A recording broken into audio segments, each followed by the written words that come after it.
Shalom, nous allons étudier le DAF Yud dans Masechet Sanhedrin. Nous reprenons à la dernière ligne du DAF Yud Zayin Amud Bet. Rabbi Nechemia Omer, Rabbi Nechemia disait dans la Mishnah qu'une ville pouvait nécessiter un Beddin à partir d'une population de 230. Donc en désaccord avec Tanakama qui avait dit moins. Ici on avait dit 120, maintenant c'est 230. La Gemara explique pourquoi Tanya, Rabbi Omer Rabbi nous dit que selon lui, c'est Mataim Veshivaim Veshiva'a. C'est 277. Pourquoi? Parce que on prend les 230. Alors les 230, on avait dit dans la Mishnah, c'était par rapport à Saré à Sarot, c'est-à-dire qu'il faut que chaque Dayan du Beddin soit mémouné, soit nommé par rapport à 10 personnes. Et donc pour chaque 10 personnes, il y a un Dayan. Donc ça fait pour un Beddin de 23, 230 personnes. Selon Rabbi, il faut rajouter encore 47. Pourquoi? De peur que ce Beddin de 23 arrive à une égalité parfaite dans le cas où il y a une personne qui ne se prononce pas, qui ne sait pas, et donc on arrive à un chiffre pair avec une égalité. À chaque fois on a dit on rajoute 2, 2, 2. Si à chaque fois qu'on rajoute 2, on a à chaque fois un qui dit oui, un qui dit non, un dit cachère, un qui dit pas cachère, on se retrouve à avoir une égalité parfaite. On peut rajouter jusqu'à arriver à 70. Et donc du coup c'est la raison pour laquelle il peut manquer éventuellement 47. C'est la raison pour laquelle on rajoute 47. Donc de 230 on arrive à 277. La Gemara dit mais pourtant il y a une braïta qui dit on Rabbi autre chose. Vatania Rabbi Omer.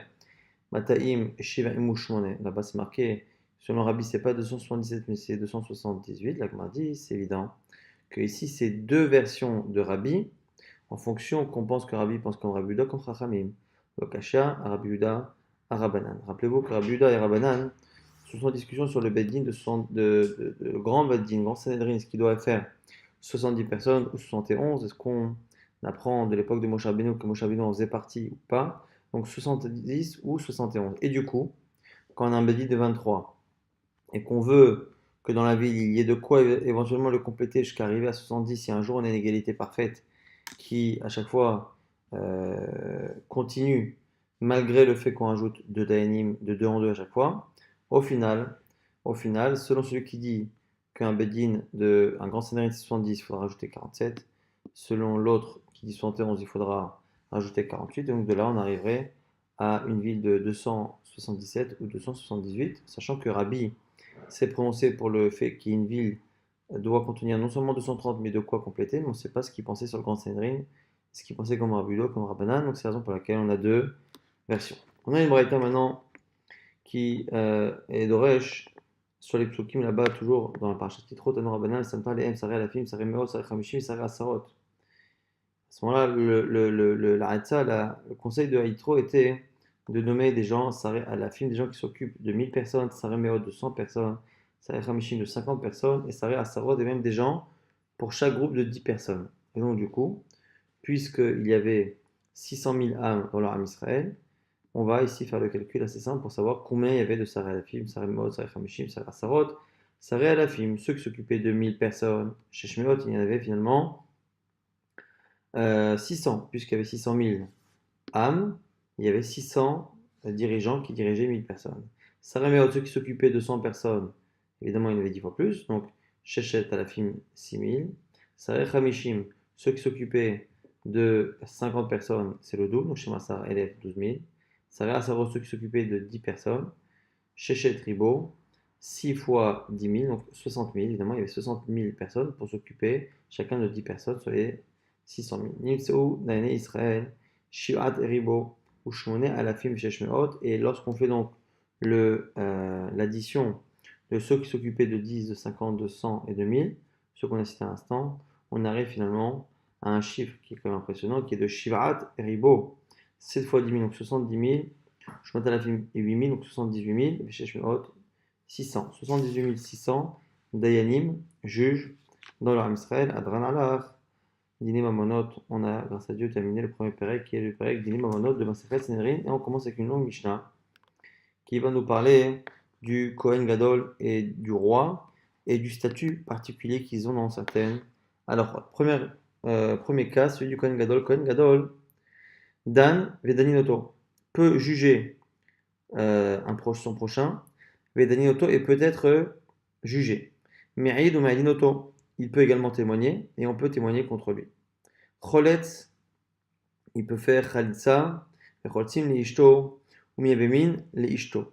Si il a un frère qui est décédé de son enfant, il peut faire khalitsa à sa femme, vecholtim le ishto, miabemin et ishto, et on peut faire khalitsa à sa femme ou faire yiboum à sa femme, dans le cas où lui décède son enfant, le frère peut faire khalitsa ou yiboum à sa femme, ça va être décidé de ne pas l'épouser ou de l'épouser comme la mitzvah de la Torah le demande. Aval, hu enom yabem, mais lui ne peut pas faire yiboum. Pourquoi? Mipnei shu aso be'almana.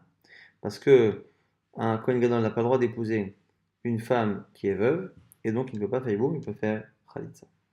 Maintenant, toujours le Kohen Gadol, met lomet, si il perd un de ses proches, et ne yotse haramita, il ne peut pas faire vraiment la levaya, c'est-à-dire accompagner le corps du défunt, car il n'a pas le droit de s'impurifier.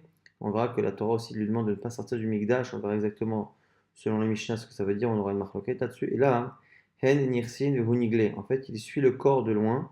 À chaque fois que le corps disparaît dans une rue, lui peut apparaître dans la rue précédente. Il ne faut jamais qu'il soit en situation de voir directement le corps. Henigin de onirse, lorsque le corps est dévoilé, lui se cache, donc inversement.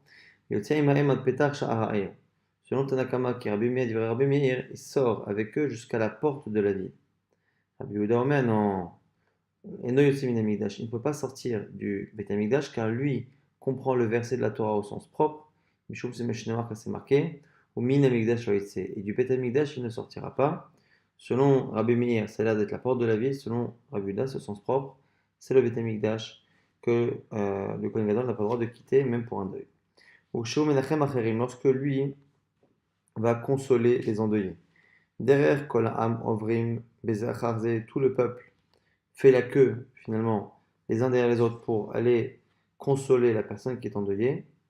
Et lui il se met à droite de cette fille, vers Memouné, Bematseo, Beno, Benaam. Et il y a le Memouné qui est le Cohen, on va dire, le vice-Cohen, le deuxième Cohen, qui finalement, le vice-Cohen Gadol, qui se met entre justement la fille des gens et le Cohen Gadol, qui se met entre les deux. Lorsque lui, par contre, reçoit les consolations des autres, lorsque lui est endeuillé, quand tout le peuple dit à nous, kaparatra, nous sommes kaparatra, on aimerait à la limite prendre pour nous les malheurs que tu as. Mais vous, lui leur répond, que vous receviez la bénédiction du ciel. Et lorsque on lui pose sa fameuse Seuda d'Avraham, la première Seuda que les endeuillés font après l'enterrement, tout le peuple est sur le sol et lui est assis sur un petit banc. Amelech, maintenant on va passer au roi. Lodan, velodaninoto. Il ne peut pas juger les autres et il ne peut pas être jugé. Lomeid, velomeidinoto. Il ne peut pas témoigner, on ne peut pas témoigner pour ou contre lui. Locholetz, velocholtim neishto. Il ne peut pas faire khalitsa de la veuve de son frère, son enfant, et on ne fait pas non plus khalitsa pour sa femme, c'est-à-dire qu'on ne refuse pas parce que lui, dans tous les cas, n'a aucune shaykhut à cela, donc il n'y a pas de khalitsa. Lomi abem, et lomi abemin ishto, et la raison c'est parce qu'en fait, lui-même ne peut pas faire iboum, et on ne peut pas faire iboum avec sa femme, personne ne peut épouser la femme du roi, et lui ne peut pas épouser la femme qui a déjà été mariée avec un autre. Rabbi Yehuda n'est pas d'accord, mais imratza la chalot oleyabem zachor letov. La Torah l'a dispensé de cette mitzvah, mais s'il veut le faire, au contraire, il sera mentionné pour le bien, c'est-à-dire qu'on le louera. Amrolo, Chachamim lui a dit non, on ne l'écoute pas. Il n'a pas le droit d'être mevater ici sur son kavod, il n'a pas le droit de faire iboum ni khalitsa. Enosim almanato, personne n'a le droit d'épouser la veuve du roi, avec ou son enfant.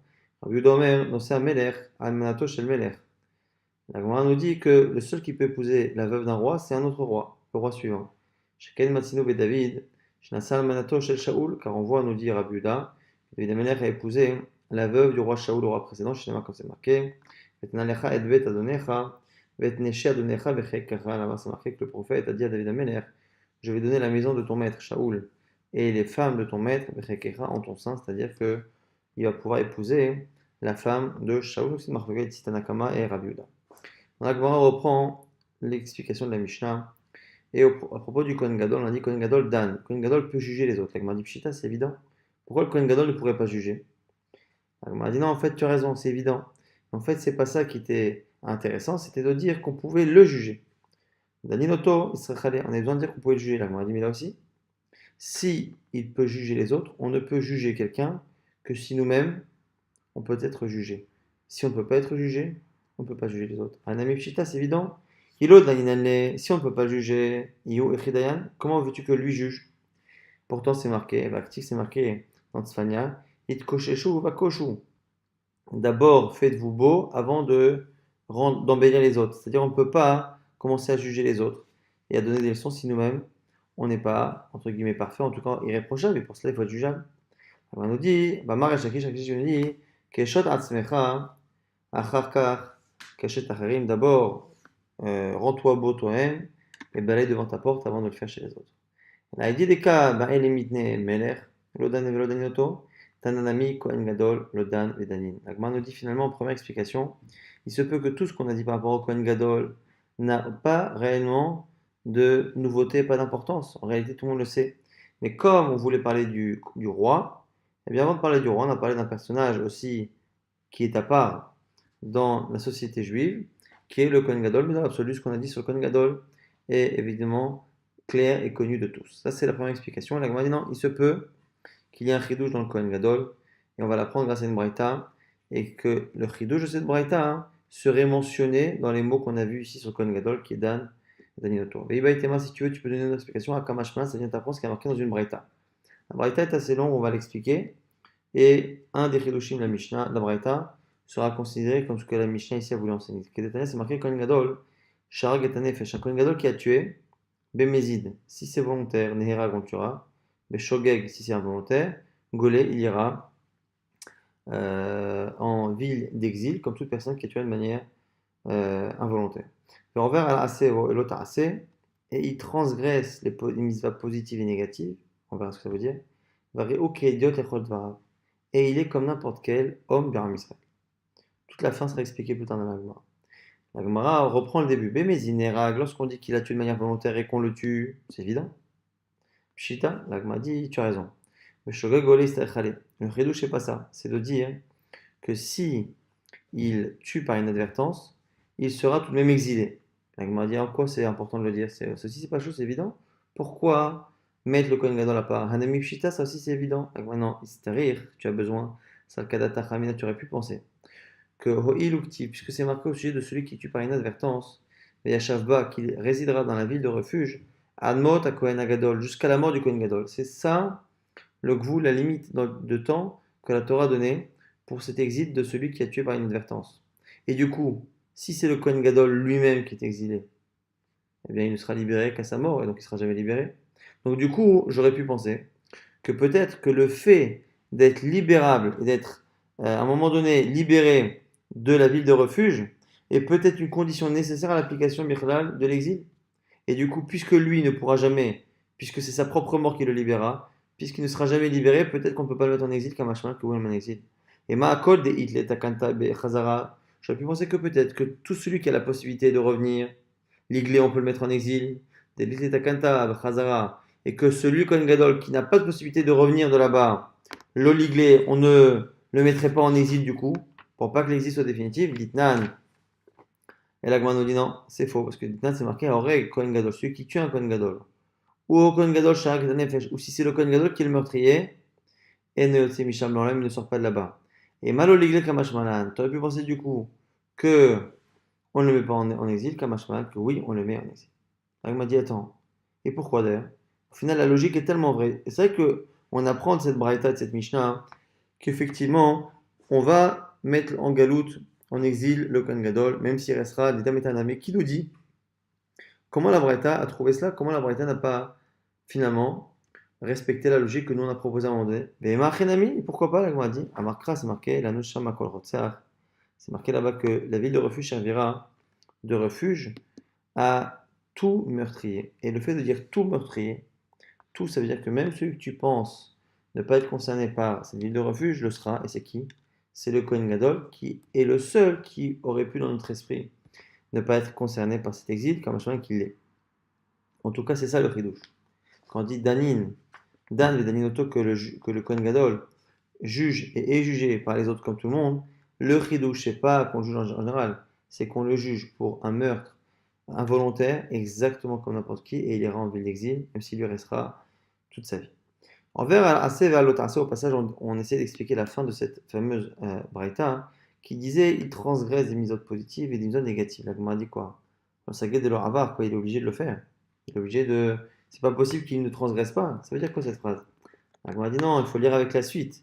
Et Achikamar, comme ça il faut dire im, dans le cas où, avar al assez, vers l'autre assez, dans le cas où il a transgressé une mise positive ou négative, il faut lire à la suite de la braïta qui dit qu'il sera jugé comme n'importe quelle personne de la société. La Gemara dit ça aussi, c'est pchita, c'est évident. Pourquoi penser que le Kohen Gadol serait jugé différemment? La Gemara, elle nous dit pourquoi. Rappelez-vous ce qu'on a vu il y a quelques jours. C'est le cas d'Atachamina, tu aurais pu penser au Ilutnan, puisqu'on a une Mishnah qui dit quoi? Qui dit En Danid, lo et Hashevet, velo et Nivi Hasheke, velo et Kohen Gadol, et là, al pi bedin shel Shvaim ve'echad. Qu'on ne peut pas juger ni une tribu, ni un faux prophète, ni un grand Kohen Gadol, si ce n'est avec un bedin de 71. Donc c'est particulier, même le Kohen Gadol en tant que particulier, c'est le seul qui nécessite ce bedin-là. Amar Avada Ba'ava, on avait dit, la dracha c'était quoi? C'est que Kol Adavar Gadol, il y avait où Elecha, lorsque Yitro a dit toute chose grande sera amenée à toi, Moshe Rabbeinu, on avait dit c'est quoi la dracha? Toute chose grande, c'est toute chose, toute affaire de justice qui concerne une grande personne, un personnage important, Rav Shel Gadol, et Makol Rav Shel Gadol, Kamash Malan. Et donc, du coup, comme on a appris là-bas que ce qui concerne le Kohen Gadol doit être jugé devant 71 personnes, j'aurais pu penser que c'est toutes les affaires du Kohen Gadol. Jusqu'à présent, on avait dit que là où normalement un homme est jugé avec 23 Dayanim pour sa mise à mort, le Kohen Gadol ne sera jugé pour une mise à mort que devant 71, on aurait pu penser que c'est non seulement pour les peines de mort, mais même pour n'importe quelle affaire, il a transgressé ça ou ça, il doit être jugé pour n'importe quelle chose.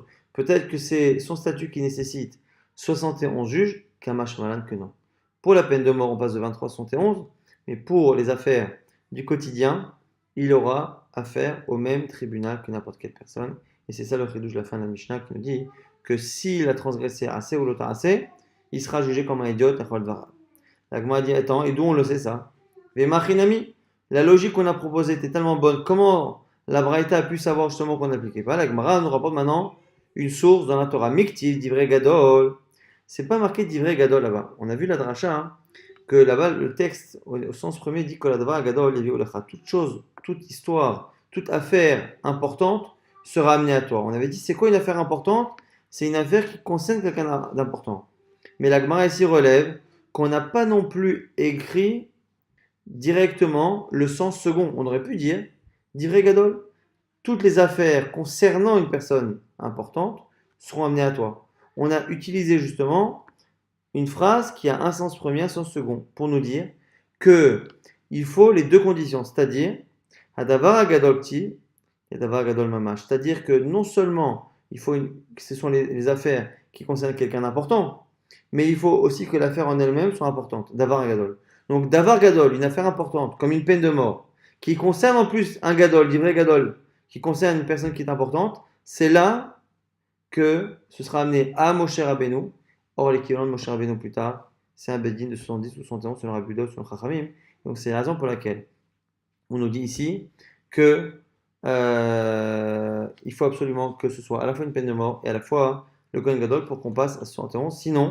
Sinon, à ce moment-là, on appliquera pour un Kohen Gadol, pour les affaires de tous les jours, exactement les mêmes règles que pour n'importe quel particulier. Maintenant, Mi'id ou Mi'idin Oto. Mi'id ou Mi'idin Oto, on dit sur le Kohen Gadol que l'on peut le faire témoigner et on peut témoigner pour ou contre lui. Mi'id, la Gemara dit comment il peut témoigner? Ve'atania, pourtant, c'est marqué dans la Torah au sujet de la mitzvah de Hashavat Aveda. On a une mitzvah assez positive de Hashavat Aveda, de rendre l'objet, et on a aussi une mitzvah ici de témoigner, en sachant que quand on témoigne pour quelqu'un, c'est une mitzvah qui ressemble un peu à Hashavat Aveda dans le sens où on a une personne qui va perdre éventuellement de l'argent si je ne témoigne pas. Et donc le Kohen qui vient témoigner, ou un homme qui vient témoigner, fait une mitzvah qui s'apparente un peu à Shabbat Aveda, c'est-à-dire qu'il prend du temps pour rapporter un argent qui est perdu. Au lieu de ramasser un objet par terre, à Shabbat Aveda, il va au Bedin, il prend du temps et il témoigne pour que la personne ne perde pas l'argent qu'on lui doit. Donc ce sont deux mitzvot qui se ressemblent. Or, par rapport à Shabbat Aveda, la Torah nous dit que si le fait de ramasser l'objet et de le rapporter est quelque chose qui n'est pas du kavod, du standing de la personne en question, la personne est dispensée. On ne doit pas s'humilier et se rabaisser en fonction de son statut social. On ne doit pas se rabaisser pour faire cette mitzvah. D'où on l'apprend Tanya. Là-bas, c'est marqué L'otiré, tu ne verras pas, et shor achicha, Wetseyo, Nidachim, tu ne verras pas les animaux de ton prochain en train de se perdre en chemin, et tu fermeras les yeux. Donc, le sens premier de la phrase, c'est quoi? C'est que la négation concerne toute la phrase. Tu ne verras pas les animaux de ton prochain perdus et tu fermeras les yeux. En gros, donc, le vrai sens, c'est que tu ne fermeras pas les yeux. Mais l'expression, justement, est faite de telle sorte à ce que quelqu'un de maladroit pourrait lire que tu pourrais parfois voir l'animal, vite alam tamehem, et tu fermes les yeux. Et la Gemara nous dit qu'on fait une rachat justement pour nous dire que c'est vrai que cette expression apparemment maladroite est faite pour nous apprendre au passage que dans certains cas, on aurait oui le droit de fermer les yeux et de lire la fin du verset un peu de manière comme ça, sans se propre, si on le découpe encore une fois, si on le sépare du début du texte. Par mim, shata mitalem, parfois tu peux fermer les yeux. Par mim, shata mitalem, parfois tu ne peux pas. Ça, c'est pour respecter l'ambiguïté du texte. Haketzad, exemple. Kohen, ve'uvet agvarot. Si c'est un Kohen et l'objet perdu est dans un cimetière, un endroit que le Kohen Gadol n'a pas le droit de fouler, de peur de s'impurifier. Zaken, enalefikeodo. Quelqu'un d'âgé, un chacham, et c'est pas de son kavod d'aller rapporter cet objet-là. Oh, shaita melacha shelo, merubé michel chavero, ou celui dont la perte du temps de travail serait plus importante que le gain qu'il donne à la personne en lui rendant l'objet. Et car c'est pour ça que la Torah a utilisé une expression qui peut être comprise comme étant vite alamta, tu fermeras parfois les yeux. On apprend que pour un Shabbat Aveda, si c'est pas kavod pour la personne, on est dispensé de la mitzvah. Est-ce que finalement le Kohen Gadol, pour qui c'est pas kavod de venir témoigner, est-ce qu'il aussi ne devrait pas être dispensé de cette mitzvah de témoigner qui s'apparente en quelque sorte à une Shabbat Aveda puisqu'on fait l'effort de venir apporter un argent ou de faire en sorte qu'une personne ne perde pas son argent. Amar Rav Yosef, proposition de Rav Yosef, comment il est possible que le Kohen Gadol témoigne sans que ce soit un manque de kavod, mais il a Meler. Il nous propose de dire qu'il témoigne à propos du roi. La Gemara dit maintenant, mais le roi ne peut pas être jugé, donc on ne peut pas témoigner pour lui. Maintenant, la Mishnah dit pourtant Lodan, Lodanioto, Lomein, Lomedinoto. On a dit qu'on ne peut pas ni le juger, ni lui juge, ni témoigner pour lui, ni contre lui, on ne peut rien faire. Et la Mara Bizarra propose autre chose, Me'id Leben Meler, par rapport au prince, le fils du roi.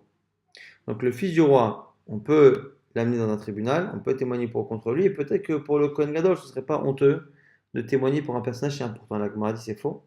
Ben Melech et tout. Le fils du roi, le prince, finalement, c'est un sujet comme les autres. Et donc, il n'y a aucune fierté pour le Kohen de témoigner pour ou contre lui, et donc c'est honteux pour le Kohen Gadol de venir témoigner. Et là, Me'ed Bifnei Melech. La Gemara dit non, en fait, c'est un cas, on fait témoigner le Beddin en présence du roi. Donc, m'a dit, attends, mais le roi, le problème, c'est qu'il ne peut pas faire partie non plus du tribunal. Donc, comment le Kohen Gadol peut témoigner devant le roi pour que ce soit pas irrespectueux pour lui? Ah, on a dit qu'on ne pouvait pas installer le roi dans le Sanhedrin.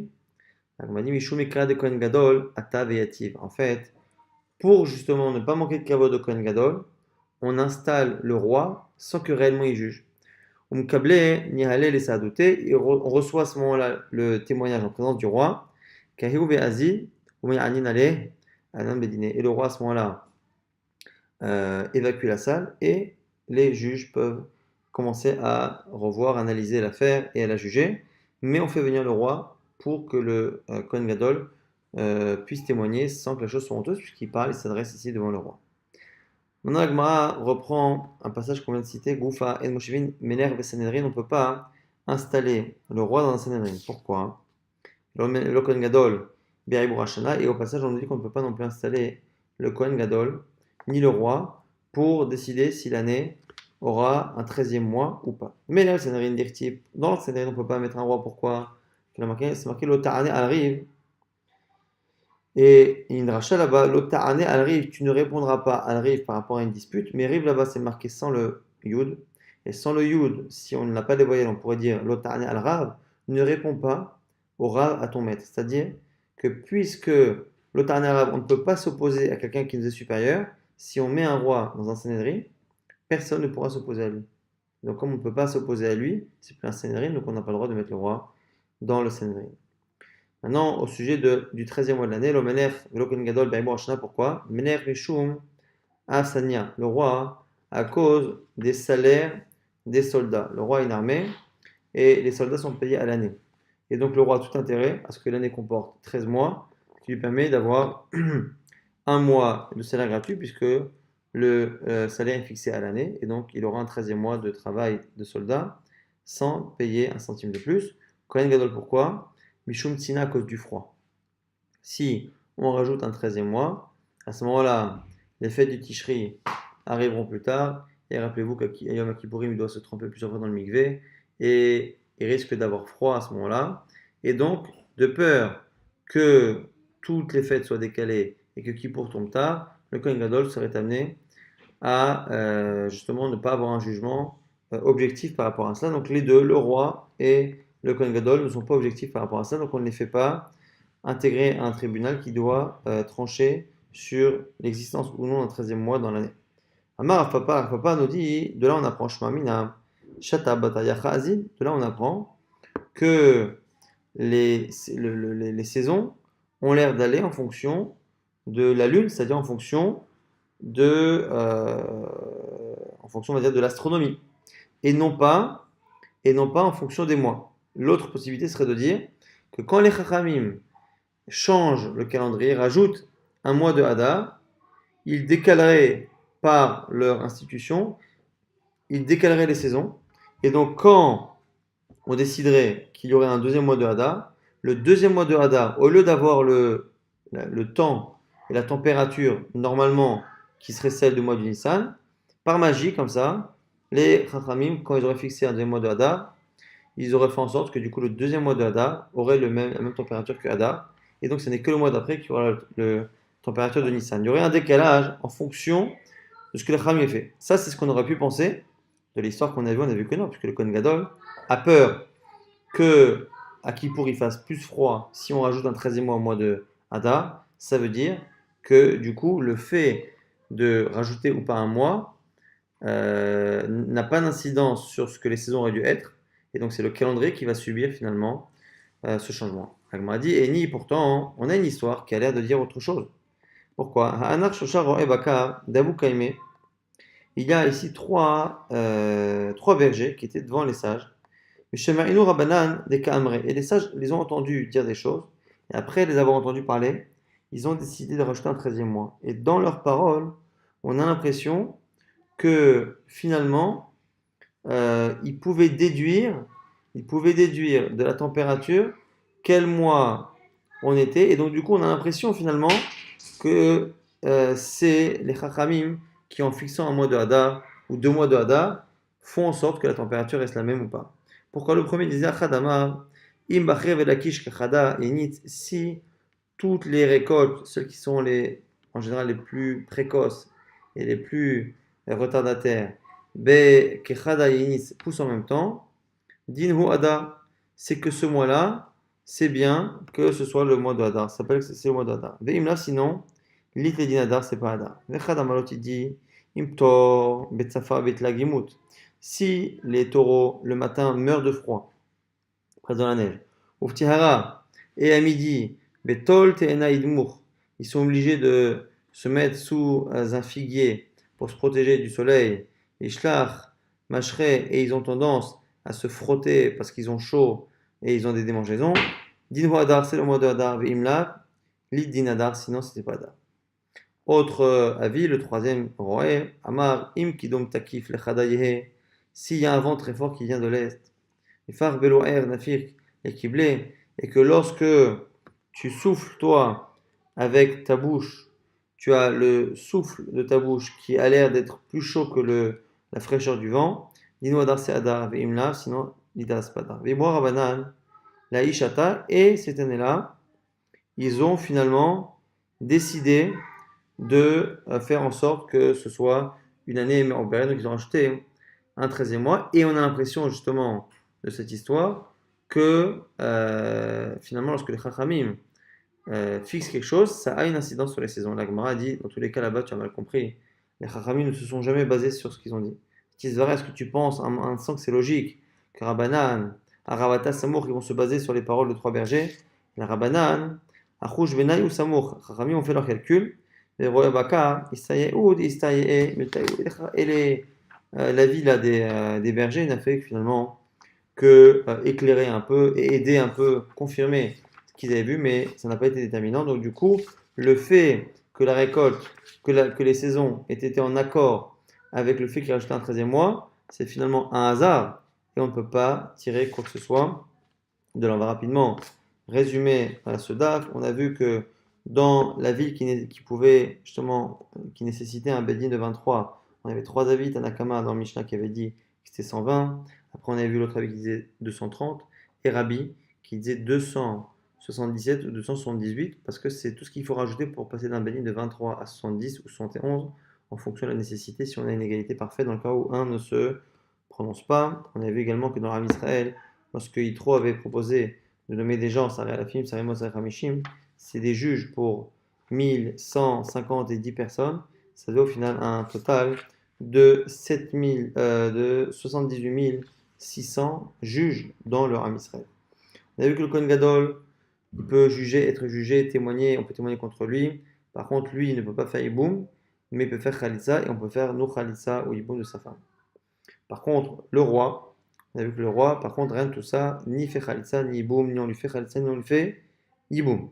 Par rapport à tout ce qui est Touma, le Kohen Gadol ne peut pas sortir soit de la vie de son Rabbi Meir, soit du Beth Amikdash selon Rabbi Yehuda, et même quand il accompagne le mort, il ne peut pas vraiment l'accompagner, il doit se cacher quand le mort est dans un endroit qui est dévoilé, et inversement, il ne peut pas être dans la même rue. On a vu que même pour Nichum Avelim, il était à part, qu'il allait consoler les gens, mais dans une file à part de la file où les gens attendaient pour faire Nichum Avelim. Et lorsqu'on lui faisait Nichum Avelim à lui, on lui disait Anouk Aparatra, qu'on prenne sur nous tes malheurs. Et lui répondait une bracha au peuple. Et lorsqu'il faisait la Saouda juste après, les gens étaient assis par terre et lui était assis sur un safsal. On a vu qu'après on avait une discussion est-ce que le roi peut décider de faire Iboum ou Khalitsa même si la Torah le dispense? Selon Rabbi Daoui, selon Chachamim, on ne l'écoute pas. Et pareil, est-ce que le roi peut épouser la veuve d'un autre roi? Selon Rabbi Daoui, selon Chachamim, a priori, non. On avait vu qu'il y avait un chidouche par rapport également au Kohen Gadol, c'est que quelqu'un qui tue par inadvertance doit normalement aller en exil. Et la fin de son exil sonnera lorsque le Kohen Gadol décédera. Or, si c'est le Kohen Gadol lui-même qui a tué, et qu'on le met en exil, il ne pourra jamais sortir, puisque ce sera sa propre mort qui le libérera. On aurait pu penser qu'à ce moment-là, on n'applique pas du tout l'exil, puisque c'est un exil qui ne peut pas avoir de fin. Kamash Palan, c'est marqué là-bas que ce sera un exil pour Kol Rotzer, pour tout meurtrier, et tout meurtrier, ce qui veut dire que même le Kohen Gadol sera exilé dans ses harem Miklat. On a vu également que le Kohen Gadol, bien que pour des affaires importantes, d'Avara Gadol, qui concerne une personne importante comme le Kohen Gadol, il faudra le juger pour une peine de mort. Donc au lieu de 23 juges, il faudra 70 ou 71. Par contre, pour les affaires de tous les jours, assez lota assez, il sera jugé comme n'importe quel idiot. C'est le chidouche également qu'on a vu dans la Braïta. Et on avait vu finalement quelle était la situation que la Gemara retenait pour imaginer qu'un Kohen puisse témoigner, alors que le témoignage s'apparente un peu à Shabbat Aveda au fait de rendre de l'argent à quelqu'un qui le perd. Ici, rendre de l'argent ou permettre à quelqu'un de récupérer son argent qui est en train de perdre dans un procès, alors que la Torah dispense quelqu'un de faire cette mise de rendre de l'argent ou un objet si c'est pas respectueux pour lui. Comment imaginer que le Kohen Gadol puisse témoigner sans que ce soit un manque de respect? On faisait venir le roi pour que le roi assiste à son témoignage. Après, le roi partait, mais en attendant, le témoignage du Kohen Gadol n'avait pas entaché sa réputation ni touché à son kavod, à son respect. On a vu qu'on ne pouvait pas nommer un roi dans le Sanhedrin, parce que dans le Sanhedrin, il faut pouvoir s'opposer les uns aux autres. Or, on ne peut pas s'opposer au roi. On a vu qu'on ne pouvait pas non plus nommer un roi en Kohen Gadol pour pouvoir juger si l'année nécessitait l'ajout d'un 13e mois ou pas. Le roi, parce qu'il a tout avantage à ajouter un 13e mois pour avoir un 13e mois de soldats à ne pas payer puisqu'ils sont payés à l'année, non pas au mois. Et le Kohen Gadol, qu'il a tout intérêt à ne pas ajouter un 13e mois, hein, parce qu'il ne veut pas que les fêtes de Tishri soient trop tard dans l'hiver et donc qu'il ait froid lorsqu'il fait les nombreuses pilotes, immersions dans le mikvé, le jour de Yom Kippour, et de là, la Gemara avait appris et conclu que finalement, contrairement à ce qu'on aurait pu penser à un moment donné, lorsque les Chachamim fixent un deuxième mois de Hadar, leur décision ne modifie pas la saison et on ne dit pas que Dieu va faire en sorte que le deuxième mois de Hadar aura exactement la même température qu'un mois de Hadar classique. Pas du tout. Si on décale, qu'on ajoute un mois de Hadar, ça veut dire que ce mois de Hadar bête aura finalement la température d'un mois de Nissan et donc il y aura ce décalage qui va faire à un moment donné qu'effectivement Kippour va tomber plus tard, va tomber dans ce qui aurait dû être le mois de Cheshvan et donc le mois de Kippour sera un mois qui sera plus froid, ce qui fait que le Kohen Gadol peut manquer d'objectivité lorsqu'il doit décider d'ajouter un 13e mois.